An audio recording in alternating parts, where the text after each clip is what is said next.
Hi, everyone, and welcome to a bonus episode. So, for February 1st and 28th are going to be episodes relating to Gone with the Wind. And for this bonus episode, I'm going to be doing a review of the documentary. Came out in the 80s for the 50th anniversary, and it's called The Making of a Legend, Gone with the Wind. But before we start out, I do need to do a disclaimer, and it will be at the start of every episode relating to the movie. Gone with the Wind is the 1939 film based on Margret Mitchell's 1936 novel of the same name. It is set in the antebellum South and is in the Reconstruction era. It is told from the point of view of slave owners who long for the civilization that has gone with the wind. It is full of revisionist history, false narratives that surround the atrocities committed by the white slaveholders and the Confederacy.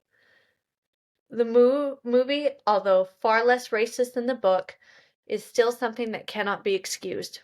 Although not blatantly stated in the film, it does reference the Ku Klux Klan. It is whitewashed and painted as just a political meeting.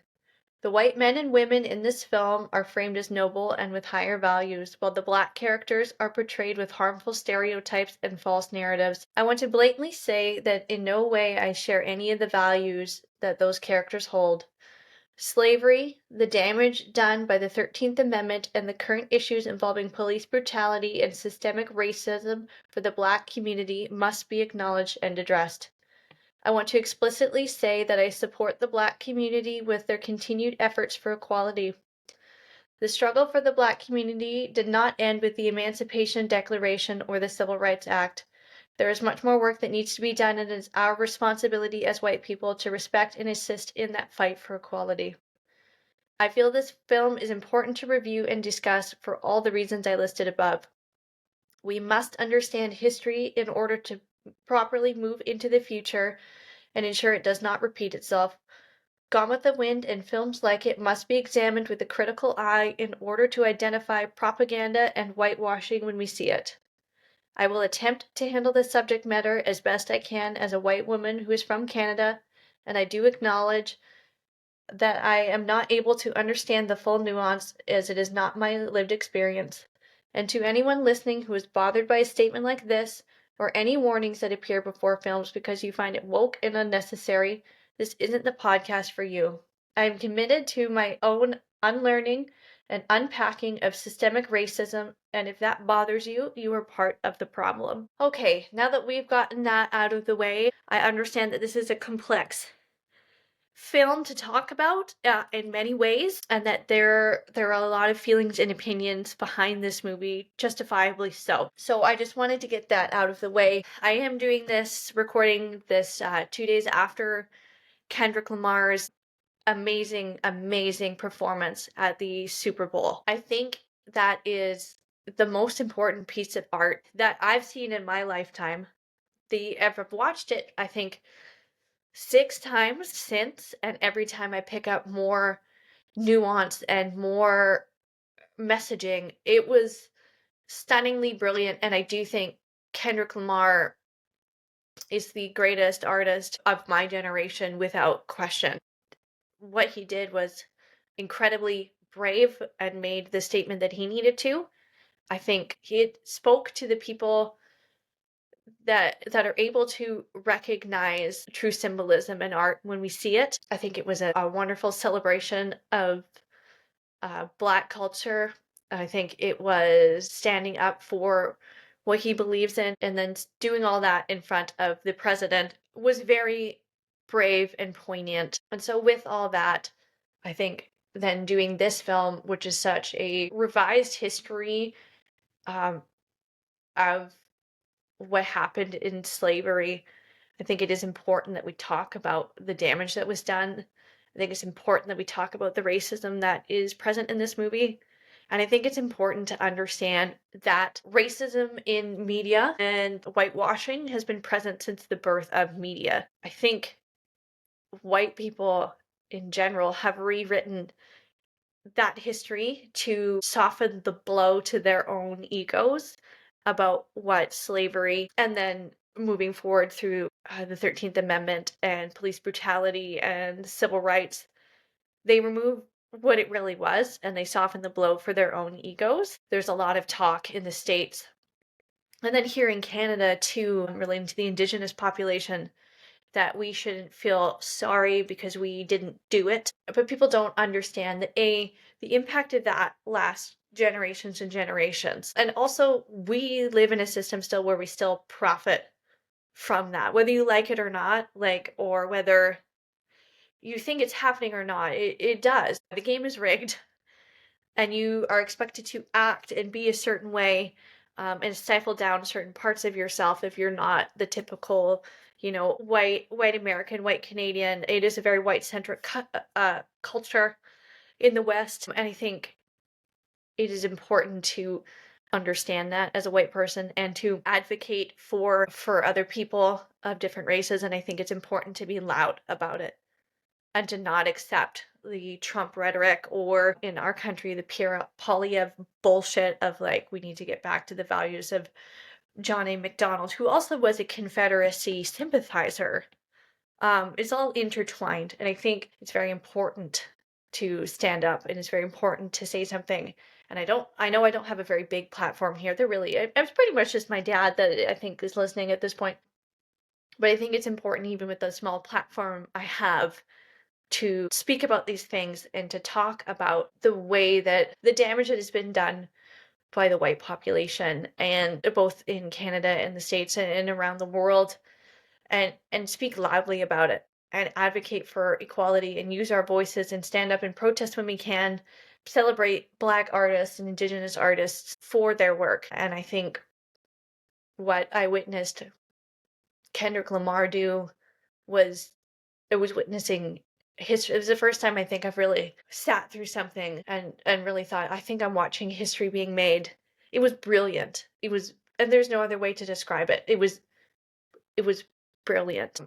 And so in doing Gone with the Wind, I think it is important, because I think it's important in media to understand where media has come from and where film has come from, and some of the attitudes that are present in film and some of the underlying messages. And Gone with the Wind rewrites history in a way that it softens the blow of what the white culture did, and then harmful portrayals of Black people as lesser than and simple and needing the guidance of white people, which is disgusting. The book, more so than the movie, is just like violently racist, in my opinion. It's very complex, I think, but I think it is important to talk about the history, because I think we need to be able to identify white propaganda. We need to be able to identify stuff in books. We need to understand how deep and ingrained racism is in our media, in our literacy. These are things we need to be able to identify and then move forward from. And I think that's why it's important to talk about films like this. But you have to acknowledge the damage that is done, because I think it helps us better understand where we are now and where we need to go. So I'm going to do my level best. If there is something that I say within this, and you feel that it needs to be addressed, or I'm missing something, or there's some nuance that's not here, I drop it in the comments. I am more than happy to change my rhetoric to be the most accepting. I want to be able to use my platform to do the right thing, and do my best to unpack a lot of the racism that's present in our society, and move forward to equality. I know it's my responsibility as a white person to do my own research and investigating, and that shouldn't be put on the members of the Black community in order to educate me. But if there is something that is blatant that anybody feels like they need to say, please leave it down there, because I want to make sure that I'm as inclusive as possible. And again, like I said before, if you think that this is woke or unnecessary, or any of the bullshit terms that white people love to throw out, when what they mean is, I'm racist and sensitive and this hurts my feelings, fuck off. This is not the podcast for you. If you do want to open your mind up, continue to listen, because there will be some nuance. I think you have some shit to learn. And honestly, I don't feel like that's a political statement. This is a human rights thing. If you disagree with human rights, like, what the fuck? Honestly, like, how can you possibly not want equality? Like, in kindergarten when they said treat your friends, treat people how you want to be treated, like 5-year-olds understand that. Racism is learned and taught. It is not inherited. It is learned and taught, and you can unlearn it. So please, anybody, those are not comments I need. If you feel in your heart that you need to talk to me about being woke, or that equality doesn't matter, and that DEI hires give Black people an unfair advantage, or whatever the stupid opinion you have, this isn't a political statement, and it shouldn't be. Human rights should be your default setting. If you don't believe in that, like, how do you sleep at night? Honestly, how do you not want equal opportunity for everybody? And how do you not want everybody to be treated with kindness? How come you don't want to help heal the relationships and the damage that was done by slavery, and then again here in Canada with the treatment of Indigenous peoples with reservations, and particularly the horrors of residential schools? What sensitivity chip is missing from you that you don't want to help? You don't want to do everything you can to make sure that we don't continue in that cycle. And just because the blatantly horrible things have stopped, the damage has been done, and it's our responsibility as white people to repair that and to advocate. So yeah, it's been a long rant, and you know what? I'm probably going to have one at the beginning of every one of these episodes, because I do feel like it's very important to discuss, because you cannot review a film like Gone with the Wind and not talk about it. That being said, I think I should probably get started with this. So this podcast, like I said, is based on the documentary that I watched from the creation of Gone with the Wind. So in the summer of 1936, Gone with the Wind, the book, was released, and it instantly became a best-selling book. It swept the nation, and everyone was reading it and loving it. And there was a woman named Kay Brown who was a story editor that worked under a producer named David Selznick. And she brought the book to his attention. And David Selznick initially was a producer who worked for his father-in-law, Louis B. Mayer, who was the head of MGM. And then he started his own production company he just named it Selznick Studios. He produced things like The Star is Born, The Garden of Allah, Prisoner of Zella, King Kong. He was a rather arrogant and controlling producer. He had a pretty strong vision that he didn't always communicate well with other people, but it lived kind of in his head. He was very tough to work for because he was sent lots of memos, had a lot of direction. He was also a big user of uppers and amphetamines, and would also often work like 23 hours at a time. And so he was quite difficult to work with. So Kay Brown was one of his story editors, and she brought it to his attention.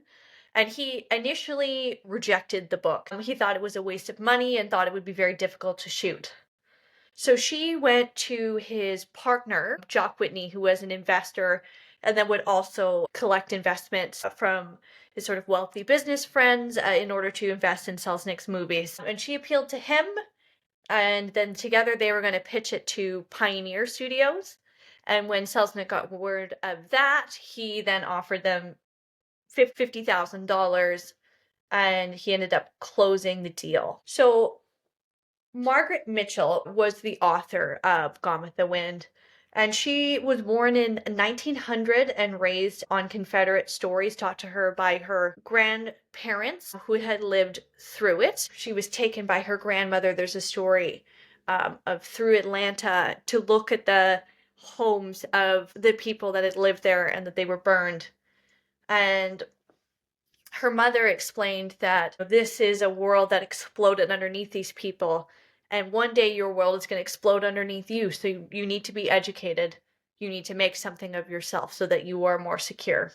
She initially started writing Gone with the Wind in 1926 after she had a horseback riding injury, and she wrote it over the next 10 years. Margret Mitchell gave a quote about Gone with the Wind and its theming, and I think it's quite poignant to the messaging in the book, particularly around feminism, and I think that is kind of a juxtaposed kind of theme in this book. You know, we've got heavy racism, and then on the flip, in terms of some of the things that we're advocating for with equal rights, we have this incredibly strong feminist character in the lead of Scarlett. She does not accept the status quo. She doesn't want to fall in line, and she does what she needs to do in order to survive and everyone else be damned, while she watches the women around her crumble because they're falling in line. And so that's very difficult, I think, for myself, and I think that's what Gone with the Wind is, my own personal struggle. So this is Margret Mitchell's quote on the book. If Gone with the Wind has a theme, it is that of survival. What makes some people come through catastrophes and others, apparently just as able, strong, and brave, go under? It happens in every upheaval. Some people survive and others don't. What qualities are in those who fight their way through triumphantly that are lacking in those that go under? I only know that the survivors used to call that quality gumption, so I wrote about people who had gumption and people who didn't. So after Margret Mitchell sold her rights for $50,000 to Selznick, she didn't want to give any input. She said, you bought it, you do what you want with it. Margret Mitchell was incredibly reclusive. She did not like the fame. She just wanted to release her book. George Cukor was selected to direct Gone with the Wind. He was a close friend of David Selznick, and they had made some films together. At this point, he had made 5 films for David Selznick. Sidney Howard was selected to be the screenwriter for the film. Although he would not write with Selznick, he found Selznick very controlling and very irritating. So he actually wrote across the country on his farm and then would send the script to Selznick. The original script that he finished was 5.5 hours long. Which obviously was too long, so then he did come out to meet with Selznick. Selznick had him working on a bunch of side projects as well, rewriting different scenes for other movies that he was working on while doing the rewrites. And then after the 5 weeks of rewrites, they ended up with 15 additional pages.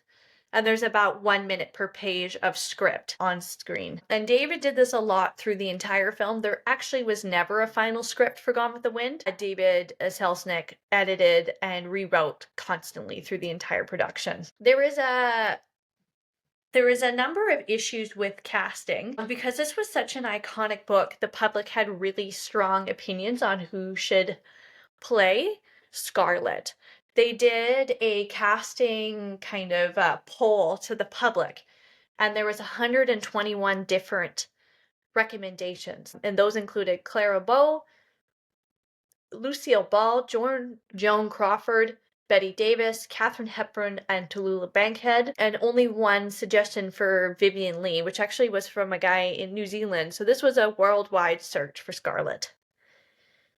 They made 3 separate open casting call searches in the States, and they said that everybody from 18-year-olds to 40-year-old women came out to audition for the part of Scarlett, but there wasn't anybody that they found. Screen tests then began in Hollywood, and they narrowed it down to 32 various Scarletts. But the running favorite was Paulette Goddard.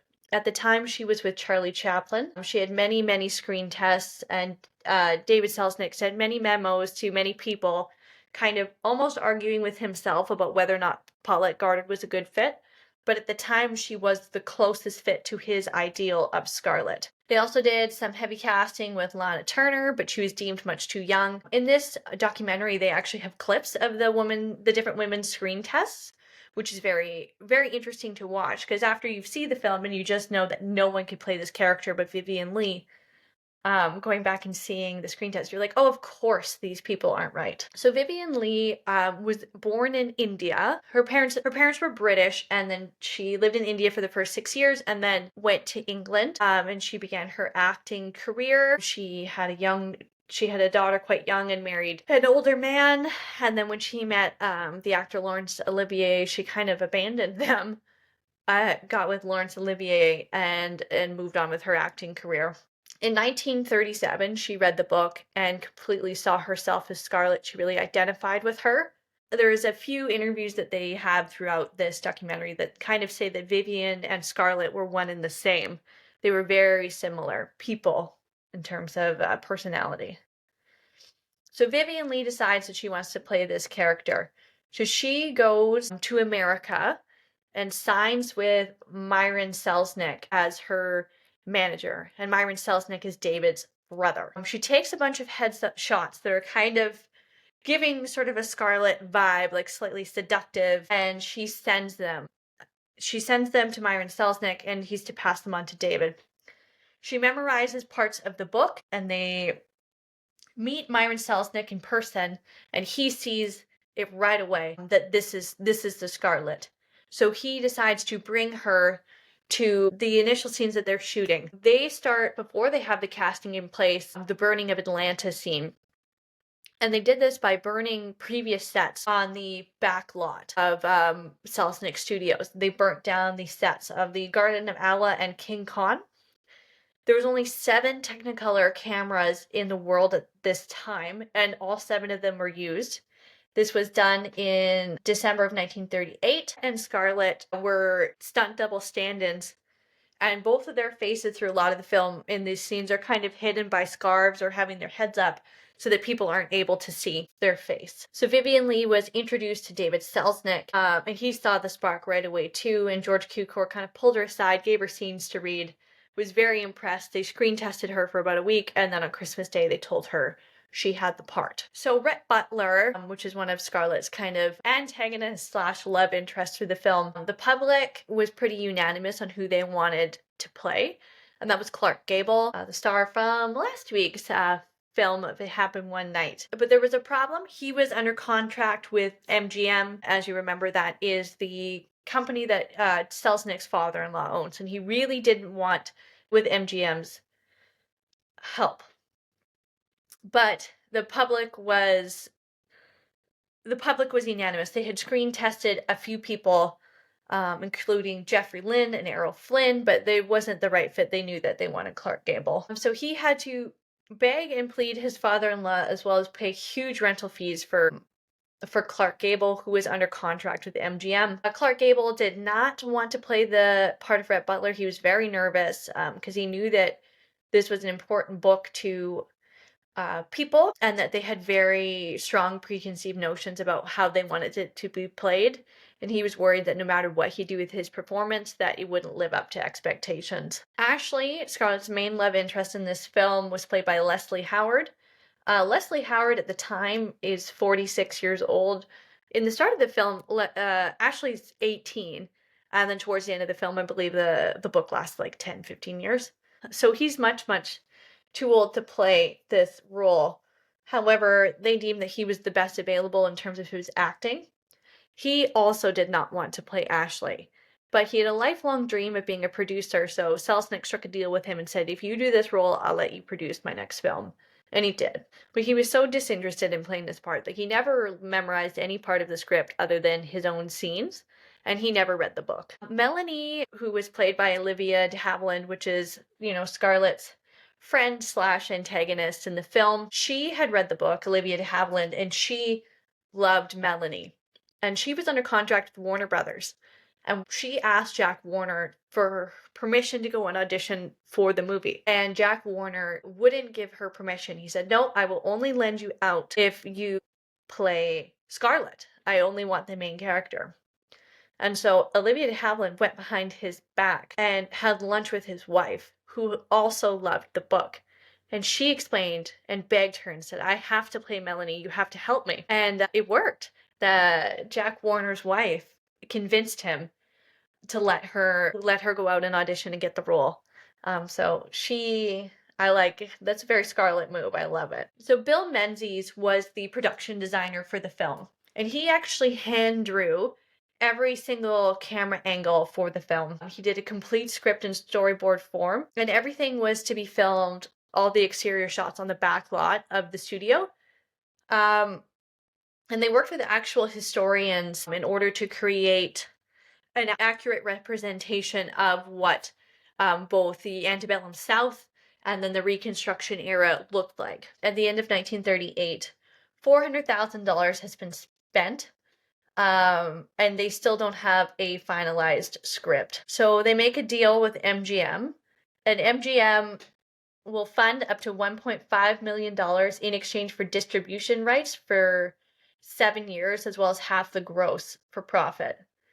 And Selznick kind of had no choice but to agree. And so then shooting was able to start on the film in January of 1939. Walter Plunkett was responsible for the costumes, and Selznick insisted on all real fabric, there was to be no cut for expenses, right down to the silk petticoats and all the lace. And actually, Anne Rutherford does an interview. She played one of Scarlett's sisters, and Evelyn Keyes, and they're talking about when they were getting fitted for it, and they said, Mr. Selznick, like, we've done period pieces before, like, you're wasting this money doing this. And he said, you are the daughter of a rich plantation owner. You will know that it's real lace and silk.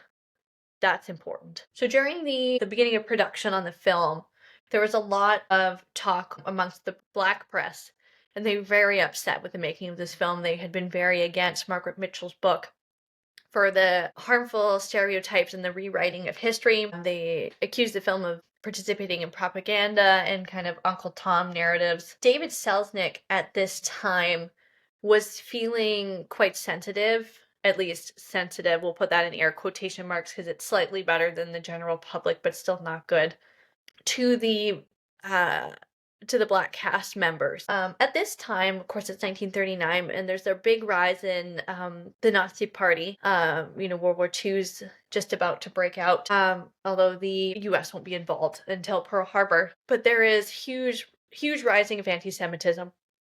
And so he sees the Black struggle and kind of putting it in the lens of his own Jewish experience with what is happening in order to kind of assist in moving the film forward in more of a progressive way. They delete all blatant statements of the Klan and references. They rework it as a political meeting, but if you read the book, the Ku Klux Klan is portrayed as quite this heroic group.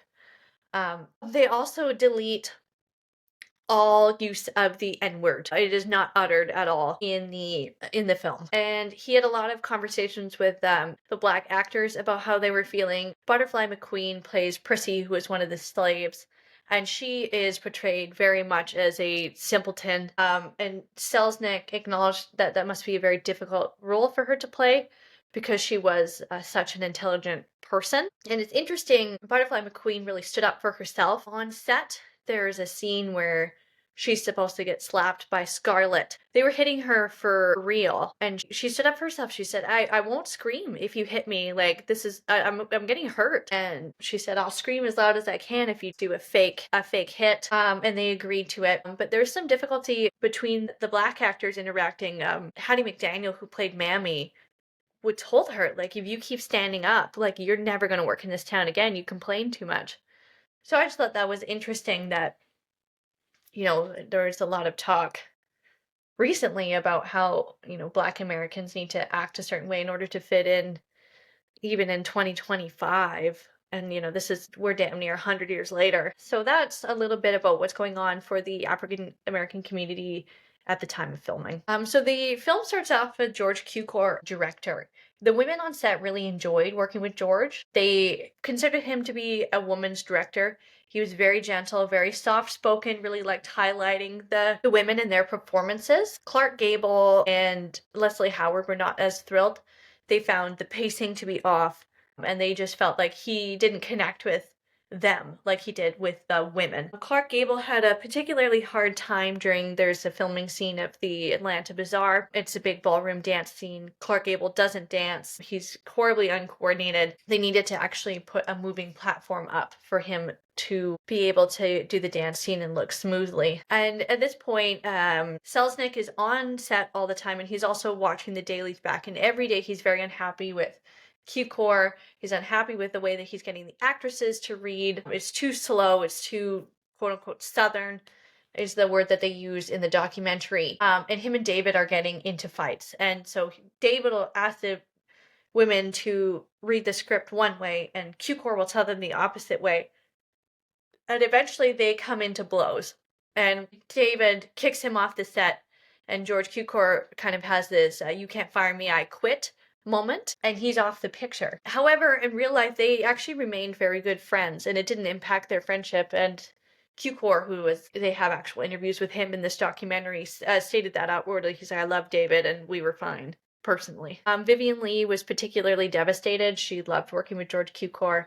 And even after his firing, she would still go and read lines and review the script and talk about her character with George Cukor. Victor Fleming is then hired. He was actually working on The Wizard of Oz at the time. And MGM let him go to work on Gone with the Wind. Clark Gable had worked with him before and quite liked him. He was a very hard director. He directed Red Dust. Fleming arrived on set and immediately hated the script and shut the set down for rewrites. They shut the set down for 2 weeks, and they had 19-hour days rewriting the script. And it was based on the Sidney Howard script, but they had Ben Heck, a different screenwriter, revise it. Filming then resumed in March with Victor Fleming as director. He was a difficult director. One of the women describes him as a bastard. He used tactics of fear. He had quite the temper. Actually, on the set of The Wizard of Oz, he slapped Judy Garland in the face because she was laughing. He treated women terribly. Him and Vivien Leigh argued profusely on set. April, he actually walked off the film for 2 weeks due to a big blowout with Vivien Leigh, and Sam Wood stepped in to direct during this time. However, they couldn't argue with his results. He was able to give the film tempo, and he was a very good director despite his many, many flaws. And I think we see that in a lot of the quote-unquote greats. Stanley Kubrick was known for treating his cast terribly. David O. Russell, who's directed a few of my favorite films, including Silver Linings Playbook, also has this sort of reputation of being terrible. So one of the big shots of the movie is it's right before the siege in Atlanta, and they're bringing the Confederate bodies to the hospital. It's sort of the fall of the Old South. And they had to use a construction crane in order to get the shot where they go 80 yards in the air. They had to order several thousand extras, but there was a big call for extras that day, and the Screen Actors Guild only had 400 or 500 extras. So they actually had to use dummies and props in order to make it look like there was that many soldiers. And so once the film had commenced its production, they needed to get it into editing. And because there was never a final script, it was just in David Selznick's head, it was a very difficult film to edit. And so he edited and cut the film. So they took what needed to be a year's worth of editing and were trying to cram it into 4 months in order to get the release date they wanted. One of the sessions they did lasted 50 hours, and they were often working 23 hours a day. They had to take half a million feet of film, because of course everything is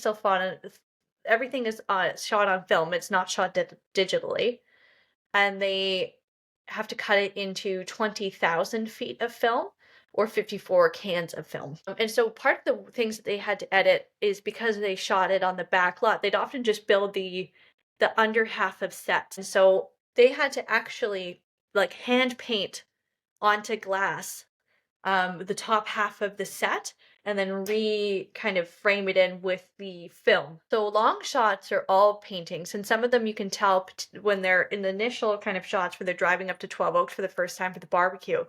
And so the horse carriages pass under what is the painting. It doesn't cast the right shadow, but you have to really be looking for it. They never built ceilings in any of the houses of the sets. Those were all painted on. And even big scenes that they were able to shoot, all of like the burning of Atlanta, they added additional flames that were closer to the stunt doubles Rhett and Scarlett, as well as the animals, in order to make the scene look more intense. They also didn't attempt to make Gone with the Wind particularly pretty. They wanted it to look raw and gritty, and not overly stylized. MGM did some of the effects for these title cards. They outsourced that. And so they wanted to get kind of a pre-screening done to sample audience to see how the film was going to be received. So they drove out to a theater in a town called Riverside on September 9th, and the music and the title cards weren't done at this point, but they played the movie. There was supposed to be a movie playing called Beau Geste, and they played Gone with the Wind instead, and then had the audience write down afterwards on these review cards what they thought. And they loved it. Feedback was great. There's a lot of talk about pride for the film, that people thought that this was the best film of all time, that Vivien Leigh was outstanding. A lot of talk about how the film has such an impact that they should remove newsreels and cartoons, which used to play ahead of movies before there was ads, and that it should just be experienced in its entirety. Music was supposed to be sort of a star of the film, but they were waiting for a composer called Max Steiner, and he had to do it all last minute. Another problem they ran into, because at this time there was something called the Hays Code, which was a censoring. And the most iconic line of the film, and it's actually AFI's best movie quote of all time, as Rhett's leaving, it's his final scene in the film. He's leaving Scarlett, and he says, "Frankly, my dear, I don't give a damn." But of course, this was considered a swear, and they were told, you can't use it, you have to change it. And Selznick actually used the Oxford Dictionary definition and said it was vulgar and not a swear, but they would not break. So he actually had to get all the other heads of studios to help lobby for him, and eventually they gave him permission. The film premiered in Atlanta, and the city took a lot of pride in the film. Many of the people there still held on to the Confederate values and took a lot of pride in their Southern history. There's 3 days worth of celebration. There was a large parade with all the stars. There's balloons, the banners, people dressed up in Southern Belle outfits, which is of course terrible because this is slaveholders costuming. But of course, we're not acknowledging that at this time. Margret Mitchell came out for the film and to see the premiere. She said she cried very hard at the film. She thanks Selznick. And the movie was an instant success. If you adjust for inflation, this is still the highest grossing film of all time. Another thing that needs to be discussed is not all the stars were able to be present. At the time, everything is still heavily segregated. And so the black actors were not permitted to join the premiere. The film was nominated for 10 Academy Awards. Hattie McDaniel required special permission to attend the ceremony because the theater was whites only. She ended up winning the Supporting Actress award, and she's the first black actress to do it. And the next black actress to do it was Halle Berry for Monsters Ball. So if you think how long the in between is, crazy. So that is the story of the making of Gone with the Wind. I will be dropping some of those facts probably within the movie. Later, we're going to talk a little bit more about each of the behind the scenes things when I actually do the film. So part 1, the first 2 hours of the film, will be released on February 21st, and then the second part will be the 28th. I hope I've been able to discuss this with enough nuance. Again, feel free to leave any feedback if need be. I will be reviewing it. I do review every comment that's left on the Spotify. So yeah, I hope everybody has a really great day, and I hope you enjoyed the bonus episode.